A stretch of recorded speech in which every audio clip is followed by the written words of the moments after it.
Migrating to Australia, the podcast. I'm Grant Williams. I'm here to introduce this man. He's Australia's most knowledgeable coffee connoisseur who happens to be a immigration lawyer. Mr. David Bongiorno, how are you today? Grant, we've lost count in Victoria, haven't we? Well, yeah. I don't know how many days. The most specific we can get is it's the 6th lockdown. Do you know how many days it's been in total? I've got no idea. I stopped counting. You know, time has taken on a new meaning these days. Well, we've waffled on for 2 minutes without doing the tease. The 190 permanent residence visa for New South Wales. Because we're talking about New South Wales today, the 190 visa. It's a good visa, and it's a visa for people who are living in New South Wales. It's for people who are living in New South Wales, and it's an opportunity for them to get nominated by the state and for a faster migration than the 189 visa.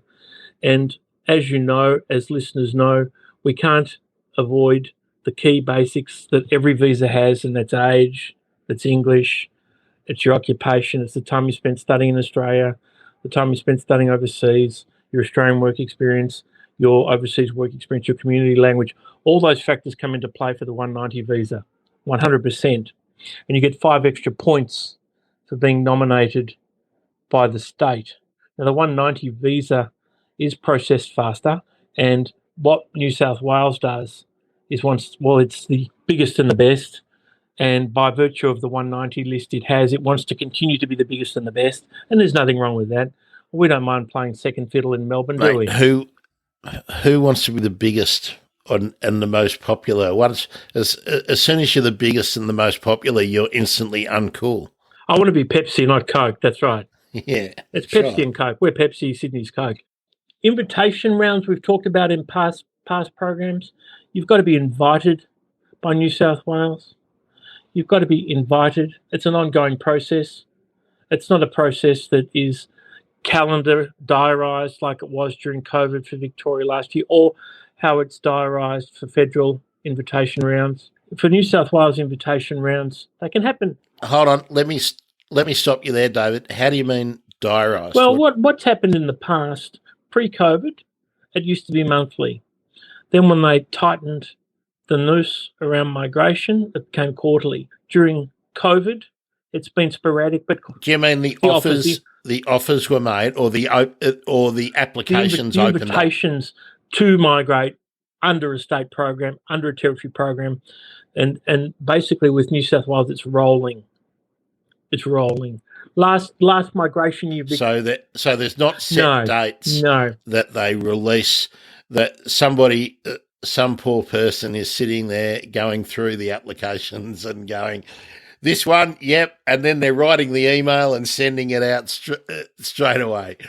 It's almost like when there's set rounds, when there's set invitation rounds and they're diarised in the calendar, it's like the night before Christmas. Everybody's waiting for 12:01 or first thing in the morning to see if their invitations come through. Could you imagine the overtime in the offices a couple of days beforehand? Oh, I reckon that it's better to have it rolling, because the sense of expectation given particular days leads to inevitable letdown if you're not invited. And less chance of the inadvertent send to all happening because they're under pressure to meet a time, a deadline. Look, you know what? The invitation rounds are a good way of assessing your worth. If you've got the requisite score, the requisite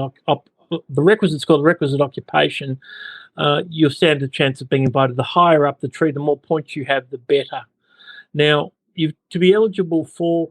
David, it just came to my mind that perhaps before we press on with the 190 for the state-sponsored nomination for New South Wales, there was a bit of news that sort of came out about people being invited or being sought or being hunted to get into the country on special categories.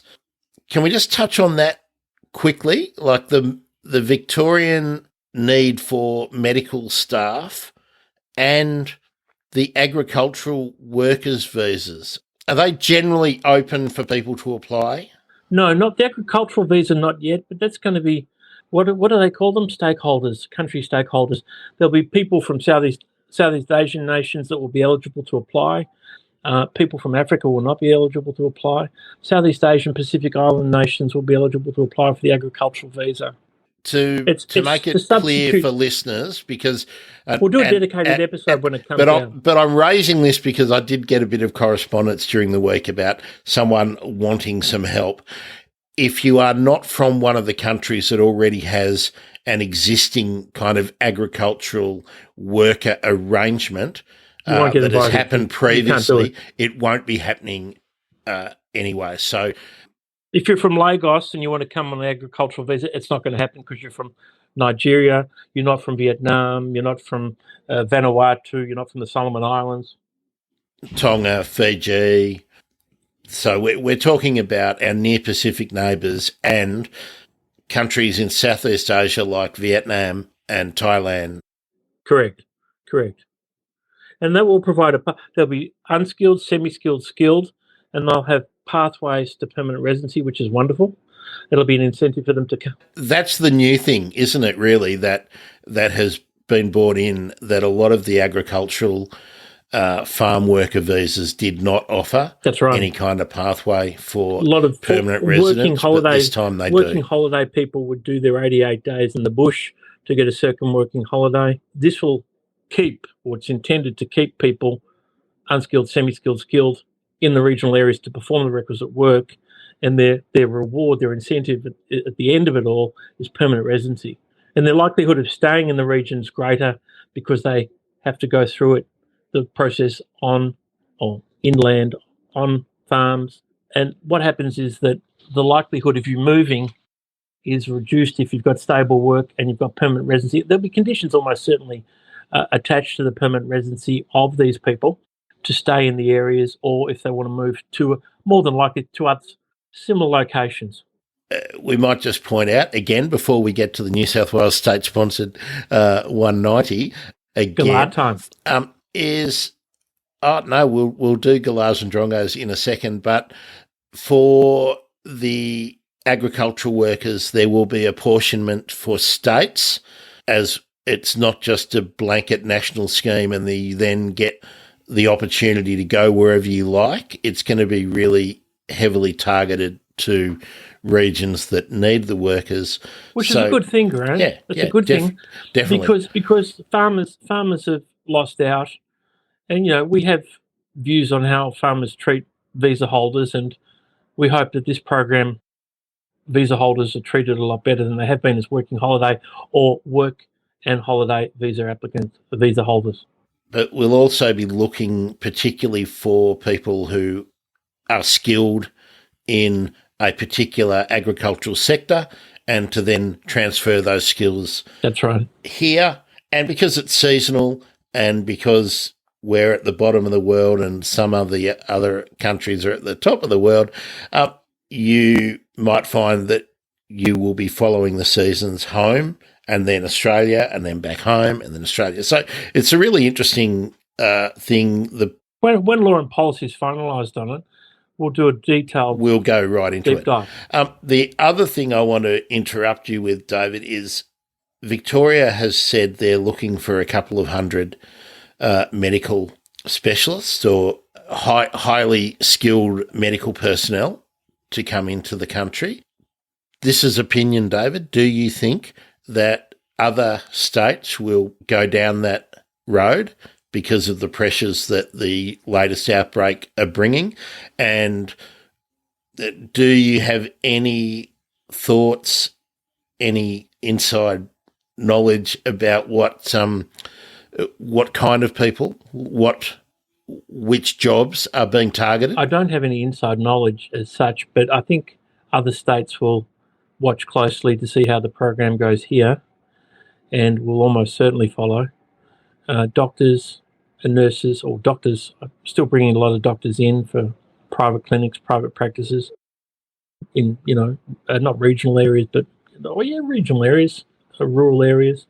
The story is, which hospital had the has got the 100-odd staff in isolation now. Well, in Melbourne, we've had the Austin and the Royal Melbourne. The Royal Melbourne, that's what it was.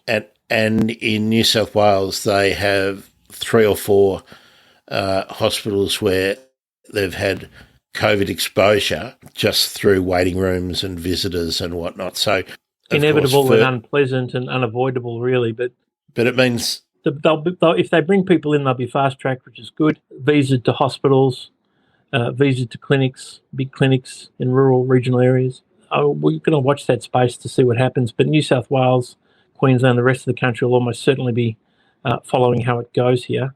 When we hear more, we'll certainly talk about it. Just again, opinion, David. So please, listener, don't think that this is the gospel truth. But do you think that this intake will have a pathway to PR? Oh, they'd have to. Because of their occupation. That was my thought. They have to.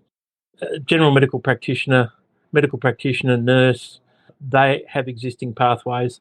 Depends what visa they bought in on. Depends how long the practitioner wants to stay, the nurse practitioner wants to stay.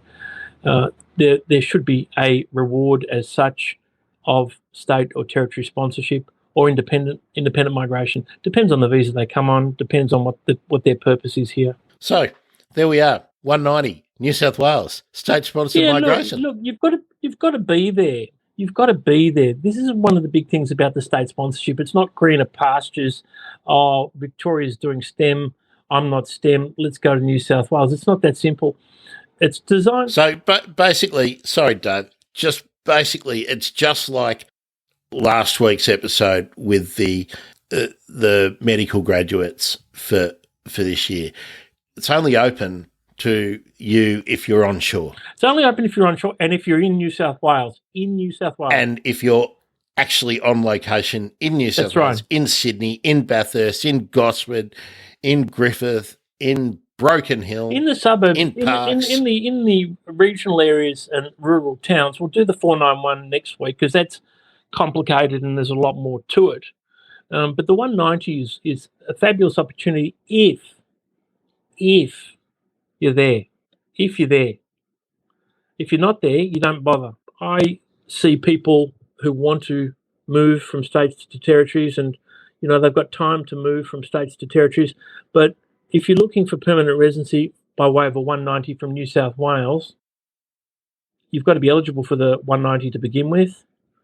So you have to have your 8s in English to get the highest score, the 79 pluses in English to get the highest score, have an occupation on the list, be aged between 25 and 32 to get maximum points, have a credential community language, have relevant bachelor's degree, relevant master's degree, Australian study points, Australian work experience points. Because if you're a 65 or a 70 score, you're going to be chosen second to 80s and 85s. The higher up the tree, very competitive process for the most populous state in the country. But what happens with the one? Do you think 75 or 80 will even cut it? A doctor, a 32-year-old, 33-year-old doctor grad who's on 80 or 75, 80 will get invited. Absolutely. Okay. Absolutely. You've got to be eligible for the 190. And with New South Wales, you've got to have a valid skill assessment.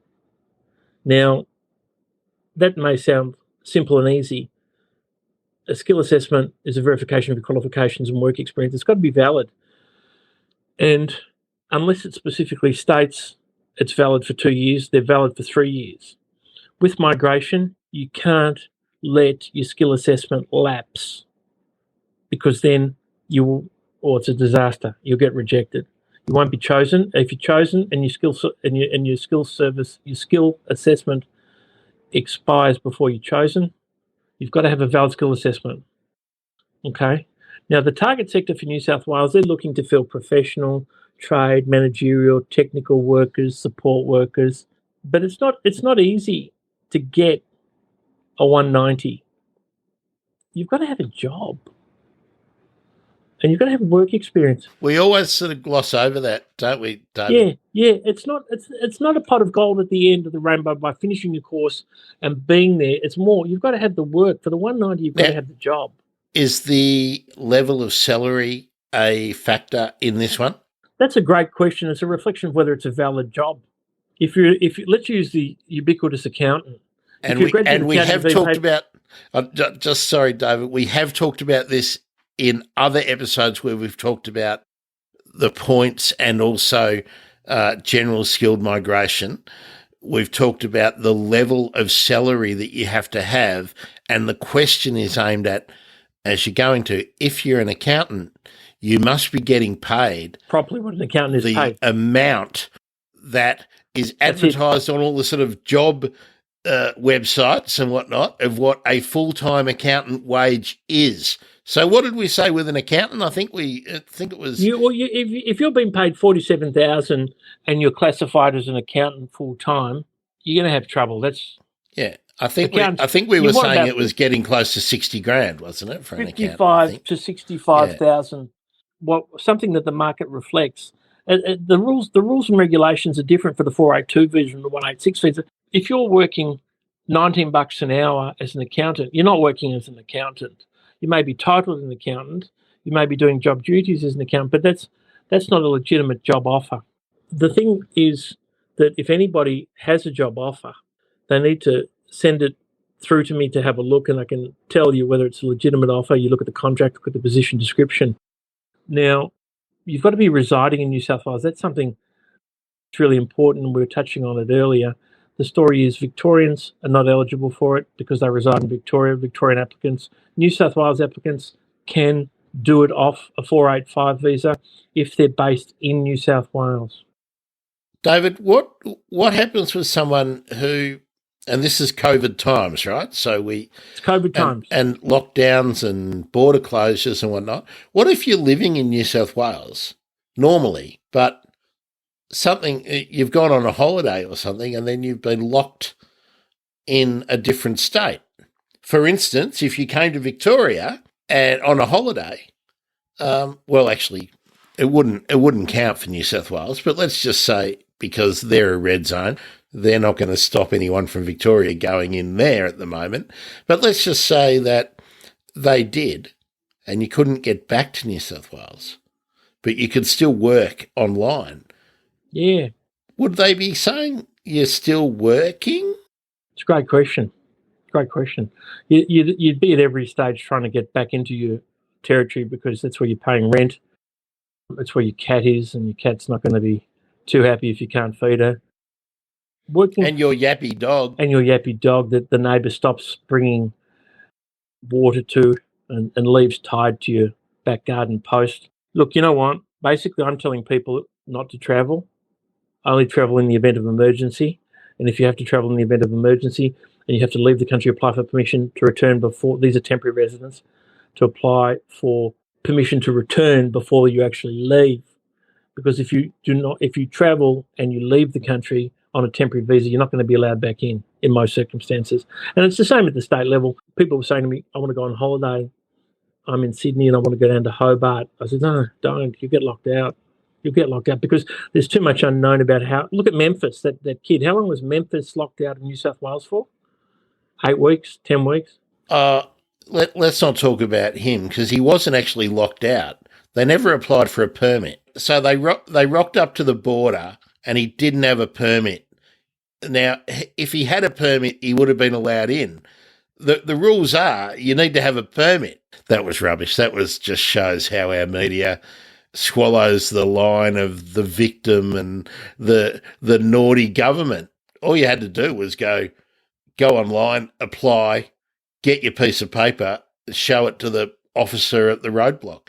I mean, if you're listening overseas, we got roadblocks between states in a country where we're supposed to have free movement, but health orders are different to political orders and things like that. Health orders can stop movement between designated areas, and that's what's happened in Australia at the moment. So, yeah. And the case we're talking about is a little kid who was on holidays with his grandparents in a red zone state, and he wanted to go home, so they just put him in the car and drove up, and, of course, there was no permit to cross the border, So he wasn't allowed to cross the border. And of course, it was a big story in the media. Massive story. The nasty, power-hungry government oppressing the kid. No. The 8-year-old. Just go online and get something. Just fill out a form. Look, it's in the bubbles. A lot of people have asked about. You're oppressing me, David. A lot of people have asked about. The bubble to New Zealand. No, because the bubble will burst. Bubble's gone. Bubbles pop. And the bubble's gone because COVID's rampant on both sides of the bubble. Correct. Both edges of the bubble have got a hole in it. And anybody looking to travel and use the Singapore bubble would be crazy as well. No bubble. Well, Singapore's only allowing travel to, I think, 4 countries. No bubble travel. And we're not one of them. No bubble travel. We're not allowed to go to Singapore. We're not allowed. Look, it's all rubbish at the moment. You're still not allowed to leave the country without an exemption. Correct. And the thing with exemptions is, or the key ones, personal business, compelling compassionate circumstances, the big one. You don't want to be able to leave the country because you'll get permission for bad news. Grandma's dying at 110 and you can't see her. You don't get exemptions for good news. They're only letting people travel who are visa holders, or they're only letting people travel for compelling compassionate circumstances, which are never good. While we're telling funny stories, let's talk about the 2 TV producers who weren't allowed into Western Australia, because that was a great story.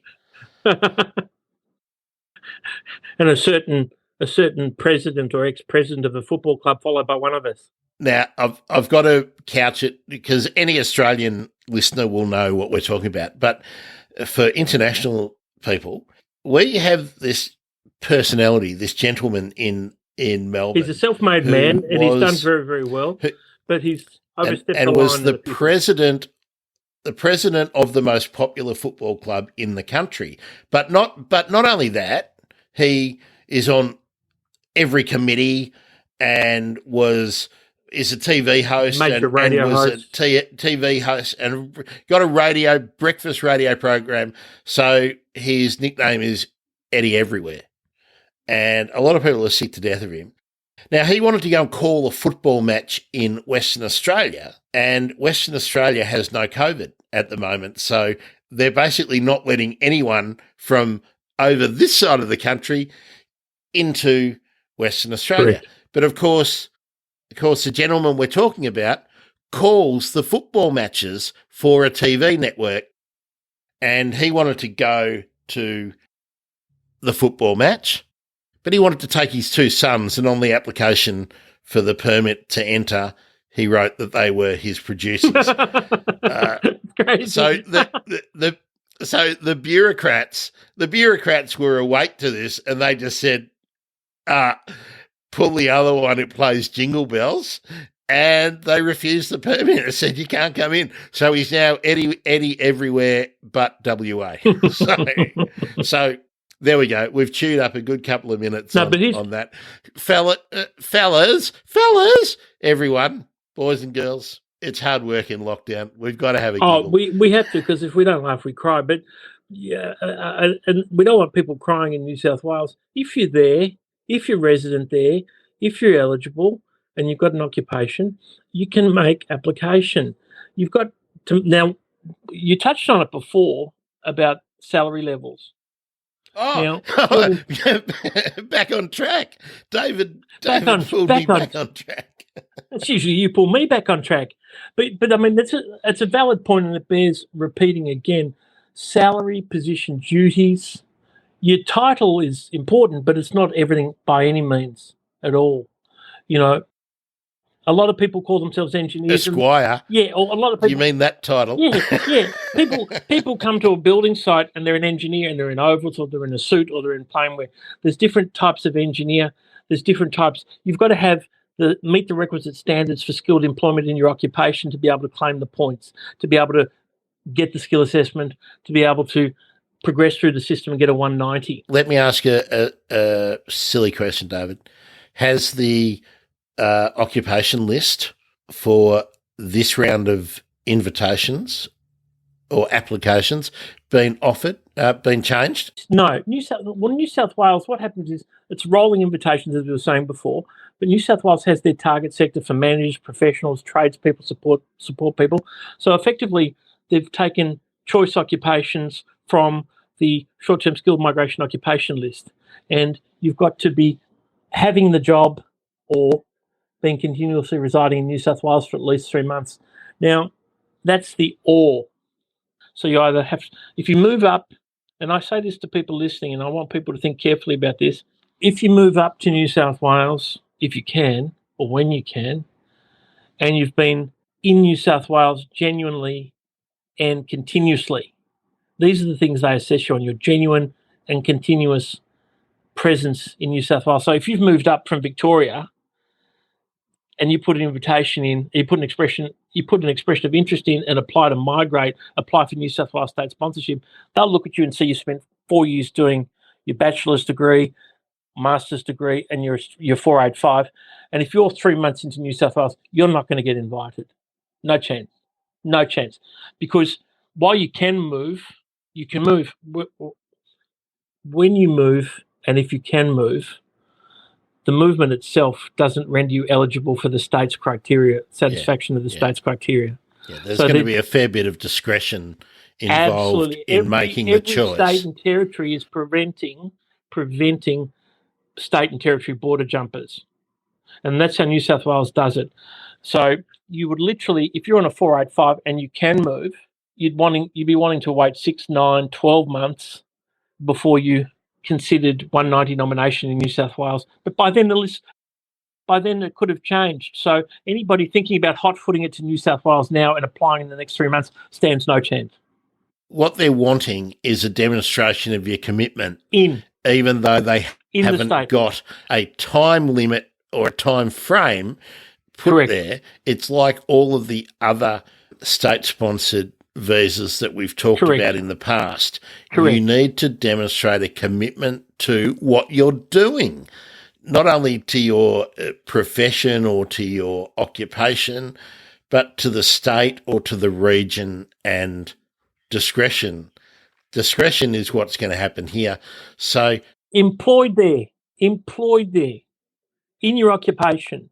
So if you're a system analyst or a business analyst, not in an IT support desk role. If you're a chef, an executive chef, not as a short order cook. If you're a lawyer, not as a paralegal. You've got to be in your occupation, so you've got to be in New South Wales to be employed and considered. If you move up and you apply within 3 months, you're not genuine.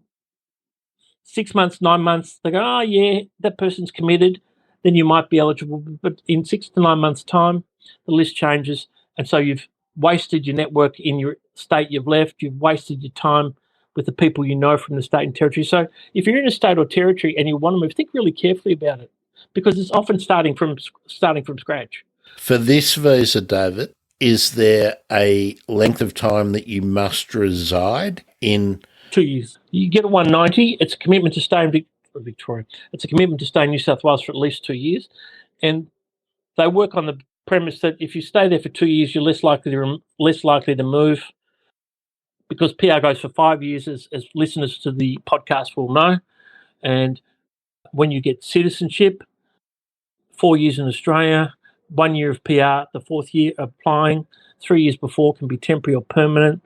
And citizenship, permanent residency, some people who apply come from countries where you cannot apply for citizenship. So you want to do 190 and you're from a country that disallows dual citizenship, behave, stay, honour the 2 years, stay in the territory, stay in the region, wherever you are for the 190. Now, you just mentioned regions. Let's be clear about this visa. Is there any preference? Statewide. Okay, statewide. So they're not tying you to a region with... That's the 491, which we'll do next week. No, just the 190 is New South Wales, currently in New South Wales, working in your occupation, or genuinely and continually residing in New South Wales for at least 3 months. So that knocks out anybody who's moving tomorrow, 3 months down the track. No, you're not genuine and continuous. 6 months down the track, you're starting to be genuine, starting to be continuous. Does your visa run out? Have you got enough time to stay another 3 months to be genuine and continuous? The discretion you talked about will be exercised. And if you're looking for greener pastures, think very carefully about moving. Are the assessments taking... Skill assessment's the same. They're not taking the skill assessment to be eligible for the 190 or 189 for that matter, or any visa for any skilled visa. Their processing times for them are okay. They're okay. I sort of raised that because I had reason to speak to a government department this week and found that they're so far behind, but because nobody can go into their office, they're now charging the face-to-face fee, which used to be about 3 times more expensive than the apply online fee. They're now charging the face-to-face fee for online because it's all the same. What is that? What is the price? What is that price? What is it? How much? Oh, we're talking about something that was sub $100, which is now in the multiples of hundreds of dollars. Naughty. To do exactly the same thing. Yeah, it's just... online, where it's faster and more efficient. Well, I don't know if it's more efficient, but... Visa processing times can be fast, can be slow. Certain visas are taking a lot longer to process in this COVID period. Certain occupations and certain visaed people in those occupations are getting processed very fast. Some are getting processed very slow. There's no sort of set pattern to it. A doctor who applies onshore for a 189 who is from Malaysia, Singapore, United Kingdom, Canada, they're going to get processed really fast. Really fast. Somebody who's maybe from Iraq who's onshore, has done medicine, will be processed, but not processed as fast because of profiling, which is really naughty what the department does. So, hold on. Let me try and get this, screw it down tightly. Because you're onshore, you're in New South Wales, all the stuff that we usually talk about health checks and everything applies. But you've already done all that because you're already here. All applies. You've done it for your student visa, but you'll do a full medical. You may have to do a new English test. You need to calculate your Australian work experience. So people who've applied and are on 482 visas, or people who are on 485 visas, they're the candidates in New South Wales who are employed in their occupation and are living in New South Wales. But wouldn't that wipe out the graduates, like we're talking about students? No, it doesn't wipe out. Because would they be earning? Would they be working at the level where they're earning the full-time amount for said occupation if they were still a student? The very good students, the brilliant. I mean, we love students full stop, but the brilliant students who can get a job in their occupation, or those who get a job part-time during their study and segue into semi-permanent on their 485, they're in the running for a 190. Absolutely. If they have an occupation that's on the list.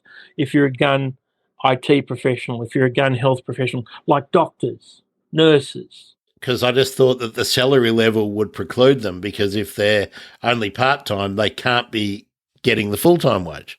They're not going to be considered. You want to have Australian work experience minimum of 20 hours per week. You want to have that to claim the points for Australian work experience, because remember, full-time work is 35 to 38 hours, but Australian work experience, which can be leveraged for a 190, you get Australian work experience points of 1 year, 20 hours per week. They're in the running. Okay. They're in the running. Okay. It's the people who are doing support desk when they're system analysts, the people who are doing bookkeeping when they're accountants, the people who are doing paralegal work when they're lawyers. Doctors get the run, nurses get the run. So school teachers different. Get the run. Yeah, so it's different than, I can't remember the visa we're talking about, but having 2 years at that level, that doesn't matter. 482. You've got to have the 482. We should probably do another episode on that. Yeah, we will. No, I didn't mean to confuse it, but that was what I was thinking about. That how would a student have 2 years at that level? They don't need to. You've clarified it. But when they apply, they need to be earning at that level. Well, they need to be properly employed and properly remunerated for skilled employment. And if they're doing it for Australian work experience points, they only need to display a appropriate job, appropriate duty, appropriate salary for 20 hours per week. Yeah. But if they're full-time, Yeah. more power to them, more cash to them, more responsibility, that's even better. Sorry for muddying the water there. No, but that's no, the 485 past 485 visa holders, 482 visa holders, 408 visa holders, 407 visa holders, they're all in the running for a 190. If you're listening and you're confused by what I just did, feel free to send an email, grant@migratingtoaustraliapodcast.com, with the confusion, and I'll forward it on to David. Don't bombard him with it. Yeah, and the story is, it's a great visa if you're in New South Wales. It's a great, and you're employed in your occupation. Be very careful moving there. I just can't. I repeat it ad infinitum until the cows come home. Don't move with the expectation that you'll be nominated by a territory. Too dangerous. And at the moment, just finding somewhere to live, moving is extremely hard. Even getting rental accommodation is hard.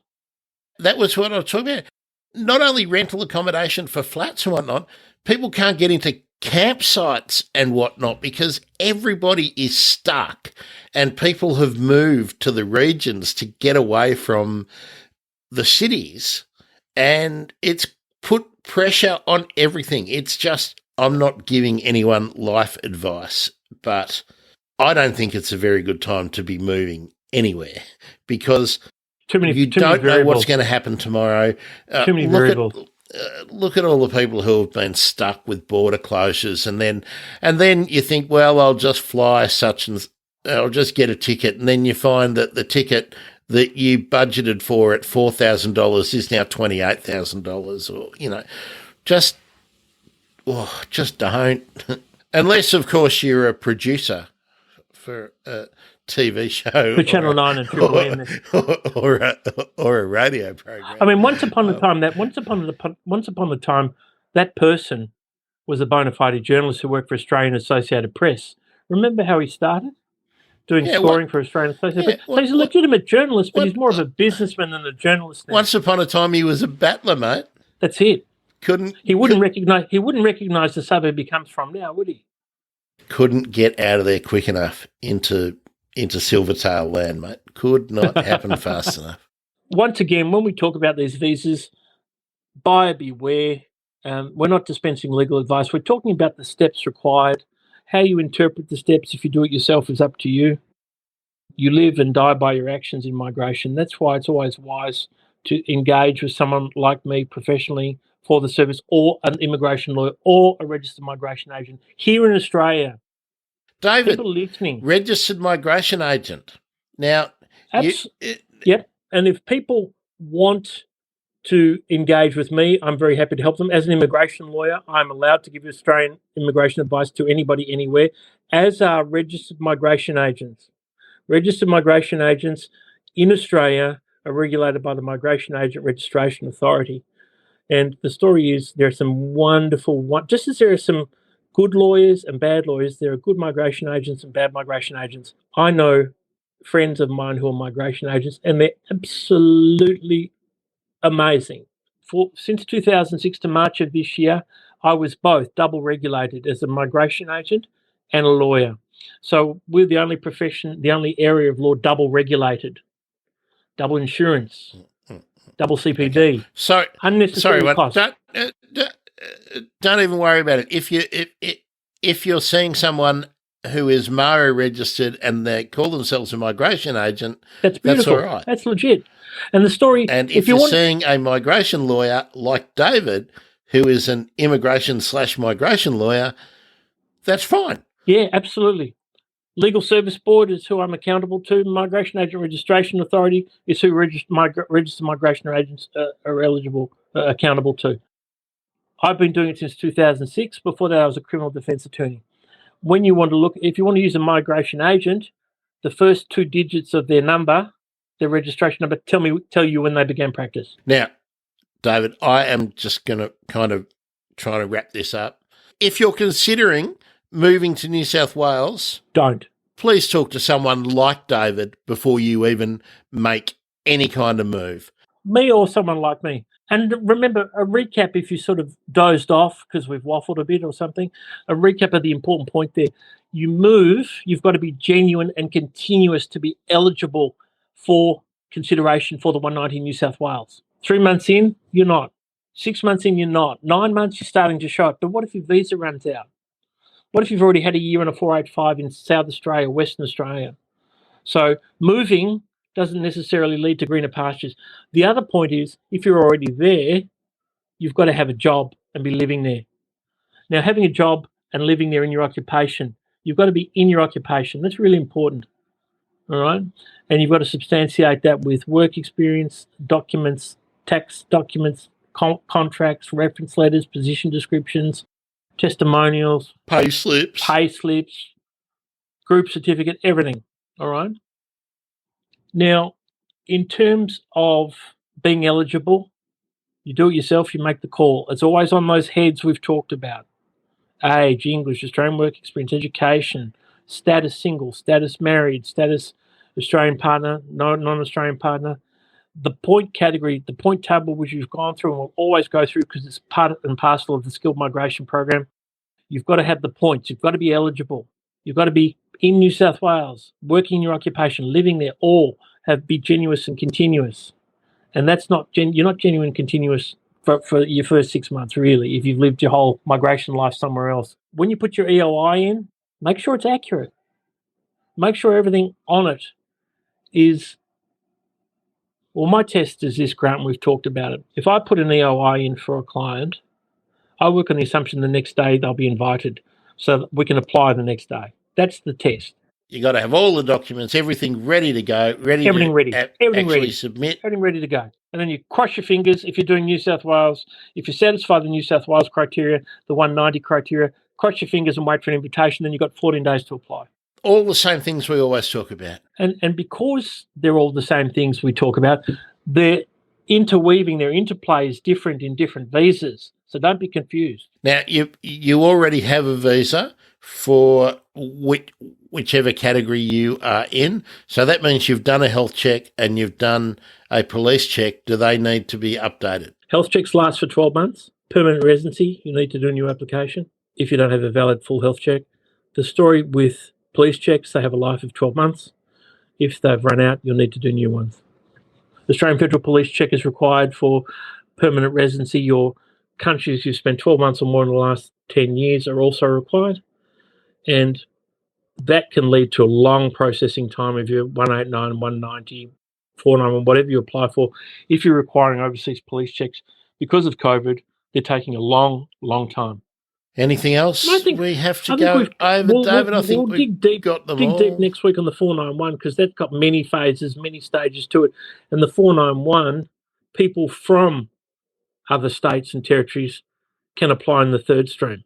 So we'll talk about stream 1, stream 2, and stream 3 of the 491 visa for New South Wales. And then we'll look at Queensland. Queensland may have opened their migration program by then. Hopefully. Now, we've been offering all sorts of hints and tips, strategies today. We haven't been dispensing specific legal advice because the information that we've been giving in these hints and tips is general in nature. David, if someone was to take anything we said today as being specific legal advice, what would you call them? A galah grant, or a goose, a drongo. A drongo. So there we go.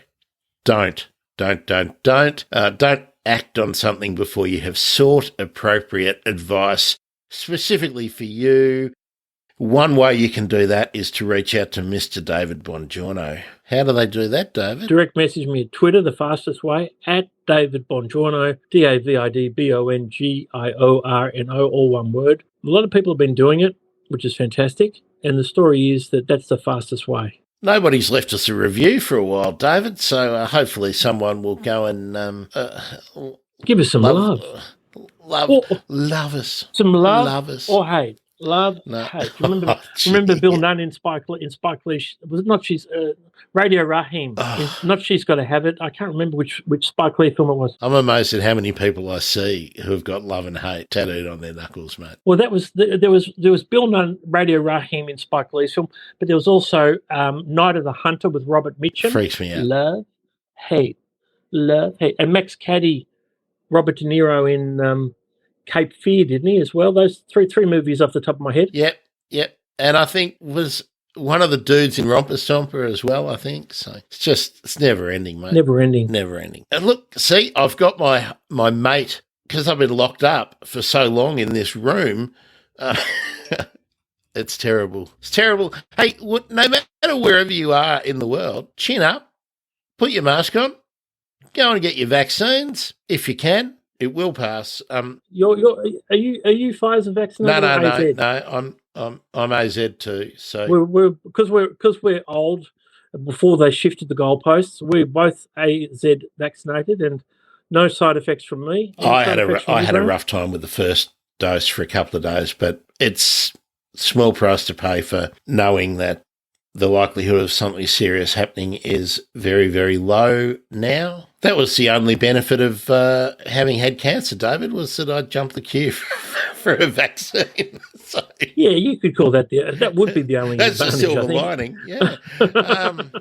But look, just going back to what I was saying, I've been speaking to some people during the week where it's really tough in some of our close neighbours at the moment. Oh, absolutely. Malaysia's been devastated. Philippines has been devastated. Thailand's in trouble. PNG. All the our beautiful neighbours from Southeast Asia are doing it really tough. Really, really tough. And wherever you are listening to us, just do what you can to keep yourself, your family, and your community safe. For us, that's keeping away from other people as much as you can. The basic hygiene techniques, wear your mask, and if you can get a vaccination, please do it so that hopefully we can move beyond this. Wouldn't it be good for us to have a coffee in the kitchen in your office before we sit down with a guest in person to do an interview, David? I've lost track. I can't even remember the last time we did it. It's got to be 2019. I think it was, because we had a break. I got a funny feeling it was about the second week of December. Yeah, 2019. 2019. That's it. That'll be right. Second week December So here 2019. Yeah, and that's when it was. You're right. No.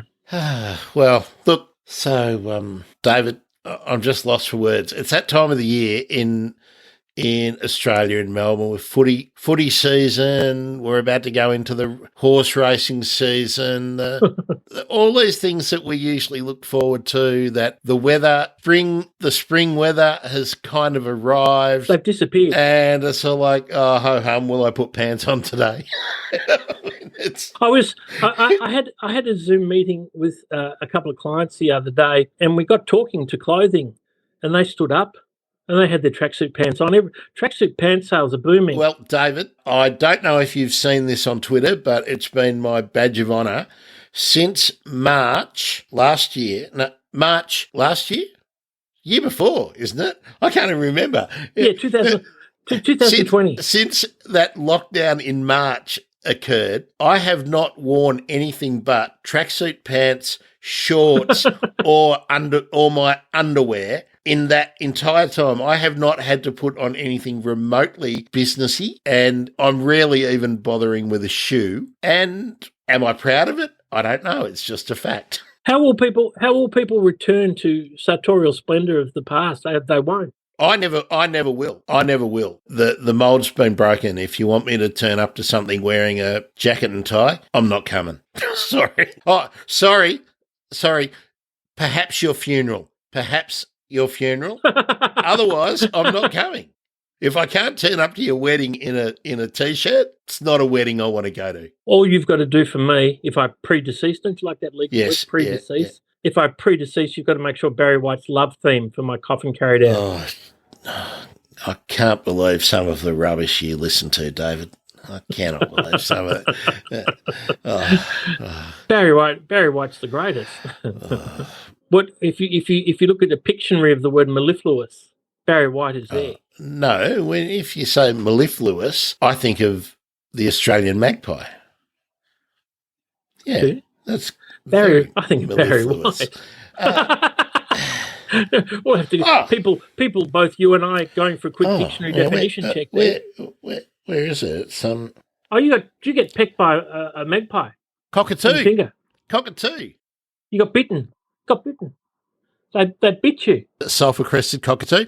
I feed my local large parrots, my cockatoos and whatnot, out the front, and because they know I'm going out each morning and I'm broadcasting the seed around so they still forage naturally. But there's a couple of them have become very, very friendly. And today when I held the container with the seed in, after they'd had a forage round for the best seeds, one of them drew blood. So, a little bugger. Gee. So an affectionate nip. No, I tell you what, I thought of you the other day, looking out of my window of my joint, black cockatoos. yeah, the black cockies, yeah. Yellow-tailed black cockatoos have Yellowtail, that's it, they have yellowtail, correct. They've invaded the eastern suburbs of Melbourne at the moment, yeah. There's a flock of them. They're good-looking birds. Yeah, there's a flock of them that's right. come through from Royal Park. There's about, I think at last count, it was about 53 birds, I think someone counted last week. And they're moving through, getting all the she-oak seeds in Melbourne. And great looking bird. And the gang cockatoos, which are a slate grey, and the male's got a red head, they're going through seen those as well. Through the cotoneasters and the hawthorn berries all over town, and not on this side of town, over on your side of town. But they're keeping away from COVID Alley as well, mate. We only get the white cockatoos and the galahs over here. We don't get the groovy black ones. They're awake to the risks of COVID. David, anything else you want to let people know? Any little personal notes about? Stay listening for next week when we look at the 491 for New South Wales, because it's a little bit more complex and detailed. If you're thinking about applying for an exemption to leave Australia, have a chat to me about that too. I don't want anybody leaving Australia who's a citizen without applying for permanent. I don't want anybody leaving Australia without applying for permission, because you can't leave without permission. And I want to address... To come back. And you need to be able to come back. No, people who are temporary residents and want to leave must seek permission to return before they leave. People like you and I who are citizens and permanent residents the same, if we want to travel overseas, we have to seek permission to leave the country. Now, and then we have to enter a raffle to get a ticket to come home. You've got to have a good travel agent. Well, actually, you might get a flight, but you might get cancelled because of the quarantine issues. And the other problem there also too, the flights, the facilitated flights by DFAT are no cheaper. Did you know that? But there's bugger all of them. It's about $4,000 a ticket, isn't it, to get on one of those? It can be very expensive, absolutely. And what happens is, if you don't have the money, you don't get to fly. That's right. So look, it's a real shame. I mean, if you're a family of 5 and you want to return, it's going to cost a lot of money. And if you don't have that type of money because you haven't been working, don't get me started. It's ridiculous and it's revolting, the fact that the government's got a fleet of commercial plane equivalents and that they've outsourced getting people back to Australia and charging them exorbitant amounts of money when people have been commercial rate plus. Yeah, commercial. Well, it's a big profit motive because these are all charter flights. They're not using our national assets that we already own with reduced staffing capacities. With reduced staffing capacities, with no entertainment.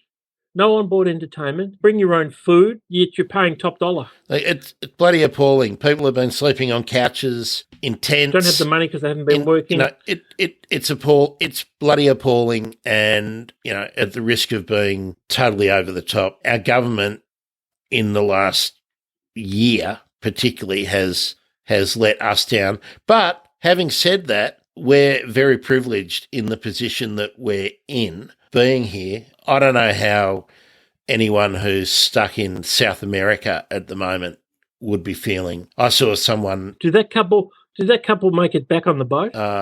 Remember they got rid of their captain. I'm not sure. In Elba. I'm not sure if they got. I'm not sure if they got let in, if they're allowed to stay, because they didn't. You've got to have a place to quarantine when you arrive, and that's got to be arranged in advance. That's right. But I did. I did see someone someone who's trying to get back from the south of Chile, and they can't get to Santiago to get a flight anyway. But the last time they saw a seat available was about $30,000 Australian. I mean, this is just it's we've got a fleet of aircraft that are flying VIPs around the world, mate. It's just wrong, and it's bloody wrong that we're letting. I know you have a position about the film industry and all that. Bloody Natalie Portman didn't make a bloody movie. Piss off, the whole lot of you. You know, these places should be open for these Australians to get home and for permanent residents to get home. Family members. Family members. Of course. It's a disgrace. It's a disgrace. It's a disgrace. Apart from that, Australia is a great place to live. While it's hard for me to help people, lest they reach out from overseas, people who are onshore, who are listening and need to go over. David can help you escape. I can help you escape. Yeah. And that's what it is in a way. But if you do it without permission, you'll be refused permission to leave. You must have permission to leave before you actually leave. Actually, David, I do want to ask you something, because you did mention that citizens have the right to return. They do. But as to permanent residents. But are we... As to members of family unit. Have we dropped the embargo? Because we did put an embargo on people from India. I brought somebody in because I was able to demonstrate incredible compelling circumstances. A couple of weeks after I brought that person in, Indians and people from India and people from Papua New Guinea are now able to come, but obviously there's still criteria to be met, but there's no block that existed. Remember, Australians, Indian permanent resident Australians, Indian Australian, well, not dual citizens, because you're not allowed to be a dual citizen under Indian law, but Australian citizens and Australian permanent residents stuck in India can now return. So the blockage point is quarantine. I think Melbourne... And flight costs. Flight costs. But just getting in, I think Melbourne is still taking $750 a week. Would that be right? And I think... Not sure on the stats, not sure. And I think New South Wales indicated that they would be reducing their intake.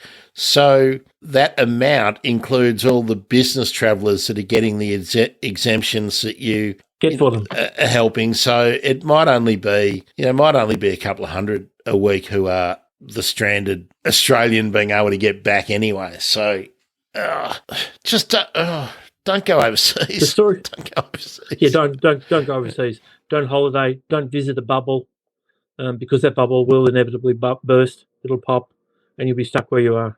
Stay at home and listen to podcasts. That's it. And dream about future travel. That's right, mate. Be armchair travellers. That's right. Make a vision board.